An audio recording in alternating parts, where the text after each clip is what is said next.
Hey there everybody, this is the Swamp Cleaner here, back with another video for you. I hope you guys all had a good MAGA month. I did myself, even though we've been dealing with crushing 9.1% inflation, and we don't know whether or not Joe Biden is incoherent or hopped up on drugs at any given time, and I don't think he knows what he smells, if it's the kid that he was just hanging around, or if it's his colostomy bag. But either way, we have a bunch of topics to get into today, so I'm going to do a quick recap on them, and then I'm going to get right into it. First, we have things heating up in the South China Sea with Nancy Pelosi visiting Taiwan and China rattling the saber. We live in an Orwellian hellscape where definitions get changed constantly, and if you don't have the right definition at the right time, you get fact checked into oblivion. We have some shenanigans going on at Capitol Hill when it comes to a bill being passed for veterans health care, and the fact that pork was being rammed into it down the back door. And Jon Stewart was pushing some fake news about it, but thank God Jack Posobiec was here to the rescue, so we will talk about that. We have confirmation that Joe Biden is in fact the big guy, because when the New York Post was actually breaking the story the first time around, the uh, the people on the email chain and in the text messages were shitting bricks, and they were scared to death. And that's something we will be getting into. Also, down under in Australia, there is going to be a vote to see if whether or not the Australian Parliament is going to introduce racial quotas for the Parliament, because merit and being good at understanding the law and understanding your constituents and what the people want isn't important. The color of your skin is. And then, of course, we have the last two stories are funny ones. First, CNN goes to Wyoming to figure out what the people had to say about Liz Cheney, and it wasn't good, and they, like Benny Johnson say, instantly regret it. And then finally, to top it off, Antifa says they're going to destroy the Hells Angels. We'll talk more about that, but first off, we will get into what the pressing issue is right now. Nancy Pelosi has just landed in Taiwan. Now, there was a lot of hubbub over the past couple of days whether or not she was going to there or to the island or not. And because it was mentioned, and the Chinese came out with very harsh, very strong threats, in my opinion. Like, you can't interpret them any other way. They pretty much threatened to shoot down her plane, but you could tell that there was a caveat around there. They said if there was a fighter escort, we will consider this an act of war, and we will shoot down or deter the planes. And if we can't deter them, we will shoot them down and shoot down Nancy Pelosi's plane. So they said if we had fighter jets escorting them in, but Nancy Pelosi's plane went in by itself.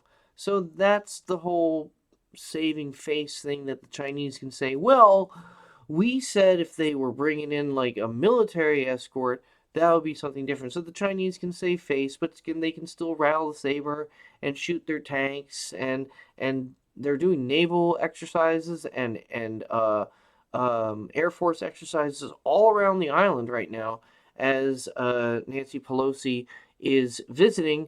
But it rings a little hollow, and it seems like the Chinese have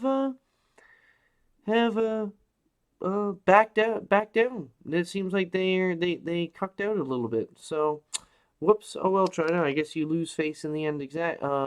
In the end. So, oh well, tough beans. So we'll just watch a little bit here of Nancy Pelosi on the tarmac with the Taiwanese officials. She landed late at night, or early in the morning. Or, yeah, I think late at night.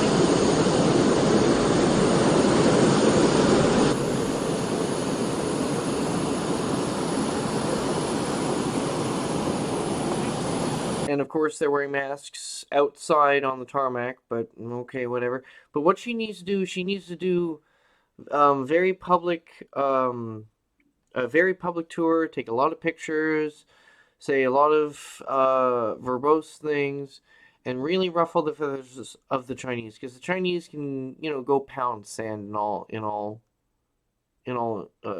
intents of purpose, because like if the Russians are grinding their way themselves down in Ukraine, I don't think they can offer a lot of assistance to the Chinese, and the Chinese, I think, are pretty mediocre when it comes to their military. They might show a big force, but in the end, the Chinese are just a paper dragon.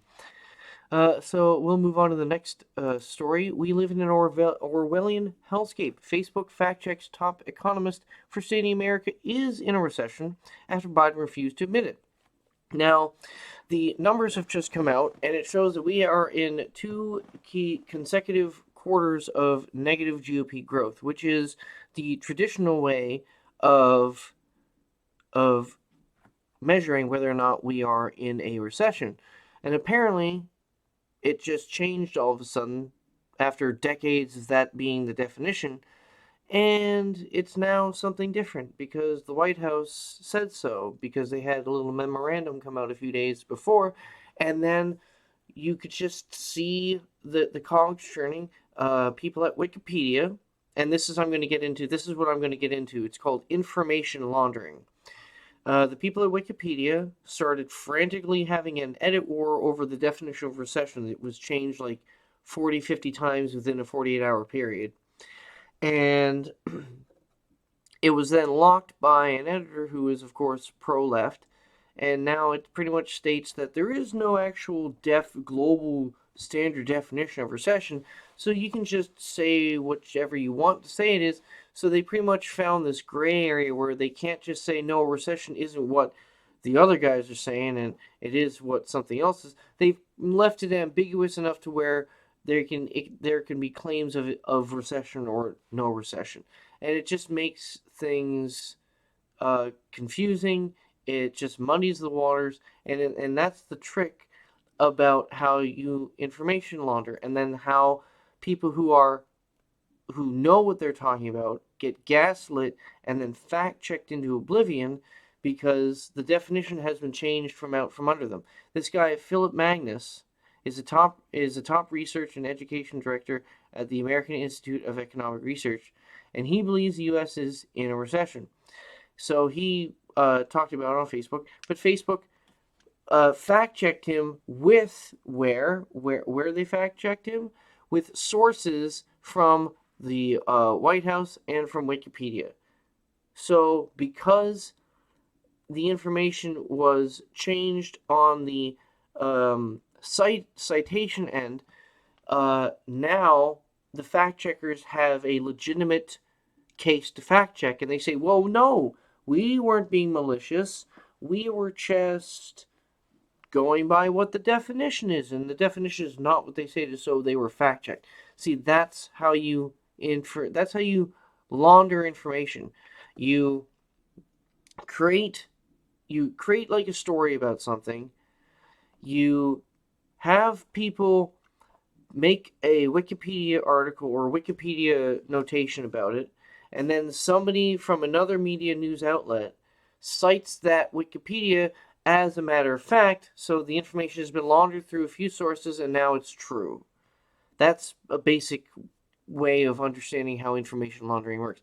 And this happens all the time with so many different narratives, and it works so many different angles, so it's hard to put your thumb on what the actual goal of certain groups, certain individuals, certain ideologies are. And it constantly leaves people reacting. That's why they say the right is always, the reactionary right. Because, I mean, the left has just like this way of spinning spinning that golden thread, spinning that golden yarn of lies, and it just, they can like spread it all around, and it's so hard to untangle. Their lies, their deceit, their dishonesty stacked upon dishonesty. It's hard to unpack, because first off, it's hard enough to get people to wrap their heads around the intricacy of all the deception. Case in point, let's move on to what's happened with the PACT Act, which is the veterans health care bill that would help the veterans when it comes to helping them deal with the ailments they are inflicted with when administrating the burn pits in the Middle Eastern theater of war over the past 2 decades. It's where they would burn a whole bunch of like military equipment, like other like nasty stuff, like expired like food stuffs and all the things to clean up the mess they've made because of them like living in the area, and all this like refuse and all this. They're just burning everything, and it's toxic, and it's giving people cancers. Like people are getting lymph nodes and lymphoma and all these other things, nasty diseases. And this bill was to help them get the care they need. And everybody was on side with this, but apparently what happened was, if it was either a clerical error or it was actually deceit by the Democrats, but the Democrats changed the $400 billion of discretionary spending for that bill and changed it to mandatory, which means that money, it was pretty much, they doubled the money. 400 billion would be in mandatory spending, as it had to be spent, and that's uncapped. So they could spend an extra 400 billion in discretionary towards the actual veterans. So they doubled up the amount of money that they were going to spend. And it's so easy to see. And Jon Stewart here fell for the trick and was really, really being vocal and nasty against the Republicans, nasty against people like Jack, so calling Jack a troll and other things like that. And all these people who are just these sycophants, and these leftists with cognitive dissonance, who will just not say sorry for being wrong. They'll go out to Starbucks and get a coffee like nothing's happened. They won't care at the fact that they're wrong.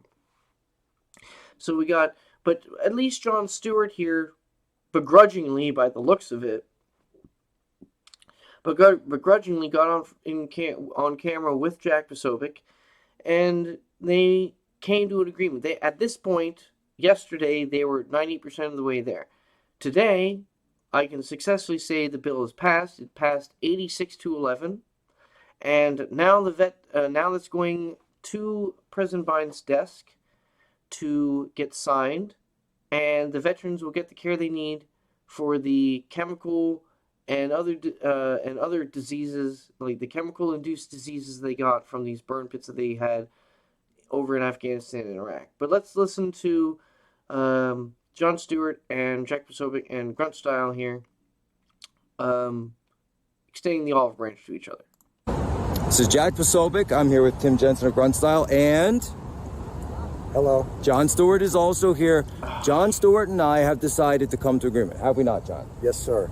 I lost my temper a little bit. I felt like I was being trolled. He's still so angry. I realized that the important thing is just got to get this done for these guys and get them over the finish line to get the health care they need. We're at 98%. Let's get it over the last 2%. Please. Is that fair? Fair. You shake on it? 7-5, brother. Do or die. All right. See, and because of that, apparently that did actually help. It did actually move the needle in the Senate, and it finally got done. They amended it. They cut off the 400 billion of slush, and now it's just a clean discretionary funding for the veterans that will actually had some oversight to it. So thank God for that. Now let's move on to something a little bit more dark, and that is Joe Biden. Former business partner confirms Joe Biden is the big guy. Joe is part of Hunter's deal making with China, and very shortly after the original New York Post, article, which was actually banned on social medias for being fake news and Russian propaganda again, that leaked the Hunter Biden laptop in the first place. They, on that same day that first article came out, they were freaking out. This is some of the text messages. One of the finance people that was working with a British financier, which was working between Hunter Biden and things like that, he was like, don't mention Joe being involved. Oh, well, this is, I think it was one of the Bidens texting him. He said, "Don't mention Joe being involved. It's only when you're face to face. I know you know, but they are paranoid." Why would Joe Biden and the family be paranoid? Okay, they should be paranoid about things. Oh, whoa, whoa, whoa, whoa, whoa. Why should they be paranoid? Dude, please, please do tell, for real. Like, talk to Jim briefly. He had breakfast. So, yeah, they should be very paranoid. But they're just like, hey, man, this is not looking good for the big guy. Yeah. Sorry, Joe, but the walls are closing in TikTok. I don't have a lot more to say about that. I mean, we all know Hunter Biden, smoking crack, arguing with hookers, maybe some alleged incest, maybe. I don't know. Who knows? But Hunter, Joe, say it ain't so, guys. Come on, man. Come on. But anyway, let's go to something a little bit more silly. Apparently, down under, in the good country, or the crazy country of Australia, yep, the oh so wonderful COVID camp quarantine Australia has now decided it would be a good idea to introduce racial quotas to Parliament, because Parliament would be so much better served to have just a just a racial quota. I mean, I'm sure there's going to be a gender quota filled very soon. I'm sure you're going to have fill it with your non-binaries, your trans, your polyamorous, or whatever else there is. But right now they want to try to introduce a racial quota. So there was a vote on it. I don't know how the vote went. I don't know if it's already went off or not. But my question is, why do they think a racial quota will improve Parliament when you should be having people who are there based on merit, based off of how smart and savvy they are, based off of like experiences in certain fields? I don't think having somebody with a certain skin color is the perfect way about getting the best out of the bunch. Like my friend here, Chris, a good friend of mine, says, "What's the gumantage?" Sorry if I'm butchering that. Gumantage, a word for photo op. And I don't know, but the pictures would be something like this. It would be this guy being taught how to use didgeridoo. Looks like holding up his didgeridoo. Shaking the hand of a painted little child, and going for a walk into the village. So, yeah, good for him. I mean, at least that guy can, do a little dance and play a little tune. Our dude is crapping his pants. So, I mean, it's not. I mean, it could be worse. Could be worse for Australia. Could be worse. Anyway, let's move on to the last two, the funnier ones. I'm going to just play this clip here, because this is just funny. This is just CNN going to Wyoming to talk to people who are going to vote, and what they had to think about Liz Cheney. Cheney for a fourth term. Are you planning to vote for Liz Cheney? Can I cuss? Hell no. Are you planning to support Liz Cheney? Absolutely not. What are your thoughts about Liz Cheney running for a fourth term? Personally, I think she said three too many. Keep in mind, in 2020, Donald Trump won about 70% of the vote in Wyoming. So Liz Cheney's work on the January 6th investigation isn't playing so well with many Wyoming voters. She's done us dirty. How so? Oh, God. Look at how she's done Trump. I'm a Trump fan. I'm sorry. So she lost your vote because of her role on the January 6th committee and what she's doing about Trump? Yes. She's supposed to be supporting him. She's a Republican, for crying out loud. I find her work on the January 6th committee just repulsive. How do you feel about her work on the January 6th committee and her role? It's all a hoax. It's all propaganda. Has nothing to do with anything. It's a witch hunt. Well, she says she's defending what's important to people here in Wyoming, upholding the rule of law, defending the Constitution. If that was the rule of law, why doesn't he have a defense team in that courtroom? That ain't the rule of law. Well, it's not That's a courtroom, kangaroo but it court. is a good point. That's not the Wyoming way. You can't She has offer been an any embarrassment. It's a witch hunt. alternative Are you proud of her for taking on Donald Trump? No. Here in Cheyenne, more than 1,600 miles from Washington, D.C., almost everyone we spoke with told us they believe Liz Cheney is too focused on Donald Trump and the January 6th committee and not paying enough attention to what they believe matters to the people here in Wyoming. Cheney. Yeah, gas prices, food prices, transportation, like illegal immigration, because I'm sure they're being bussed or shipped out to Wyoming too. So, I mean, yeah, Liz Cheney's done. Like her primaries in 2 weeks, and I'll be touching on the primaries after quickly after this last section of the video. But yeah, Liz Cheney's done. She's Miss Piggy, she's gone. She was polling at what, like 20% or something like that, 15%.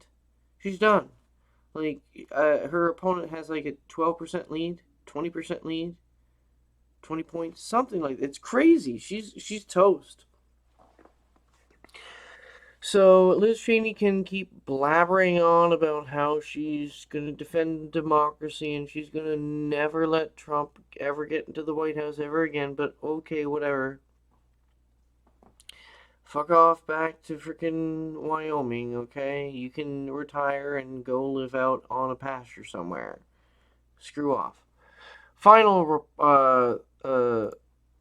story. Even though this is an older article, this actually has to give us a little bit of a prediction of what might happen if Antifa really falls through with their threat of a few days ago, where they said that they were going to destroy the Hells Angels biker club in and around Portland and Seattle, or if not the entire state. So apparently, Antifa is gearing up for war with the Hells Angels. I didn't know they like to get an early grave, because the Hells Angels have guns and they ain't afraid to use them. A lot of these guys have already spent time in jail. You guys, you might think your parents' house is a jail and you're oppressed and it's horrible and it's like a dungeon and the food sucks just like a prison and you wish you could break free. Well, I mean, at the very least, you'd hope that you just only get thrown in prison if you start attacking the Hells Angels and you don't get, a body bag. So, I'm sorry, but here in California, several biker gangs coalesced to prevent Antifa demonstrating from taking place in Placersville. So they showed up, and then the Antifa didn't even show up. So, I'm sorry. And of the few that were there, they were chased away. Yep, the few that were there, they were literally chased away. I'm sorry, but these bikers are going to annihilate Antifa. And I know that Antifa's stomping grounds are the Seattle and Portland, Oregon area, Seattle, Washington, Portland, Oregon area. But I'm sorry, but the Hells Angels have bikes. They can get to wherever they need to go very quickly. You guys are on foot or driving mommy's minivan or something like that. But, oh wait, is it electric? Oh wait, it's not electric. Okay, so you're using a bike or public transportation if you haven't already vandalized it. See, I don't know. But, yeah, it's gonna be bad for you guys if you want to do that. Alright, so we're gonna wrap this up, but we have primaries that are happening as we speak. We have nothing out yet from Arizona, because, and it was funny, I was watching Fox, and they were like, whoa, we are going to be careful with this, Arizona. I'm like, really? That's very funny considering. So I think Kari Lake is a shoo-in for that. I hope everybody went out there to vote and grabbed two friends and they went out to vote with you. Hopefully Kari Lake wins this and we have other Republicans in Washington State trying to fend off neocon rhinos. We have other people who are endorsed by Trump who are winning in Michigan, and we have them winning in Missouri. So good news across the board. It seems like it's going to be a well-rounded primary for the Republicans. And I hope these candidates have a good shot and a good luck in the midterms, which are pretty much, what is it, almost August the 3rd. So, I mean, the midterms are the first Thursday or Wednesday in November, or first midweek in November. So it's going to be in the first few days. So we're literally only, it's like 3 months away. It's 3 months from the midterms. So everything's up for grabs. It's the final stretch. So I hope you guys enjoyed this video. Covered a bunch of topics today. Hope you guys liked that. If you did, leave a comment and a thumbs up, or a rumble, or a BitChute chat, whatever you like. And hope to see you guys soon. This has been the Swamp Cleaner, and I'll catch you guys later.